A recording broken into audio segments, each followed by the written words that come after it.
Welcome to Baz Travels. After driving 14,826 kilometers through 24 states and Washington, D.C., I've seen rocket launches to the Grand Canyon and Hoover Dam. I've explored Route 66, ghost towns, deserts, snow, and beaches on both coasts. From Vegas casinos to Alcatraz, the White House to Hollywood. Join me for a journey of the ordinary and the extraordinary. Loading destination. Simulation starting in 3, 2, 1.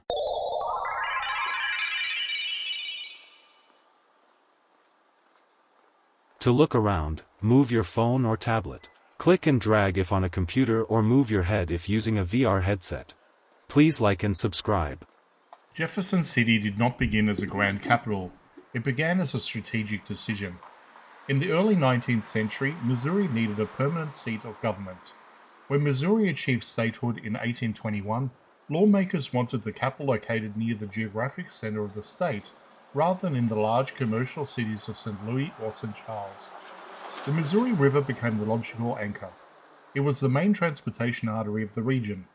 The settlements along its banks had access to trade and movement.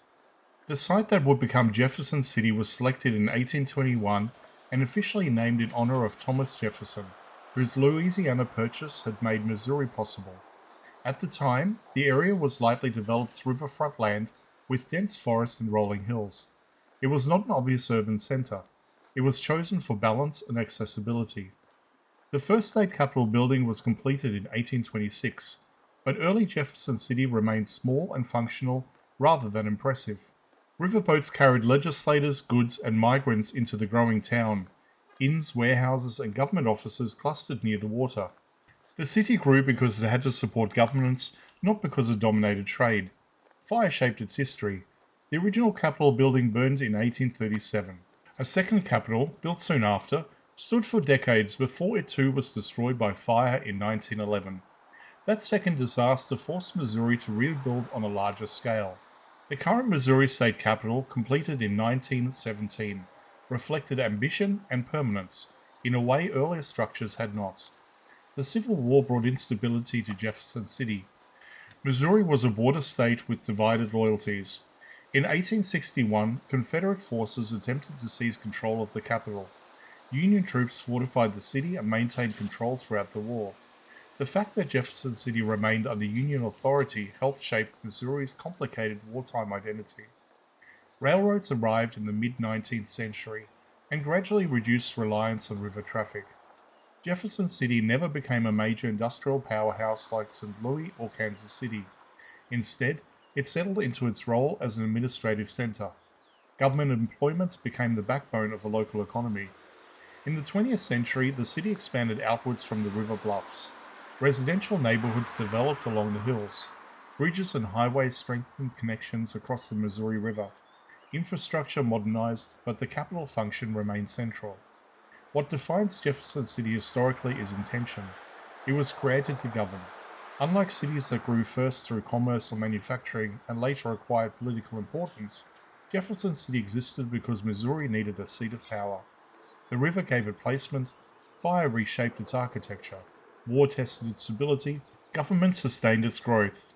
Today, Jefferson City remains modest in size compared to Missouri's large urban centers, yet its influence is statewide. Decisions made here affect millions across the state. Its history is less about explosive expansion and more about continuity. Jefferson City stands as a capital by design, not by accident. That origin story continues to define it.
Simulation terminated.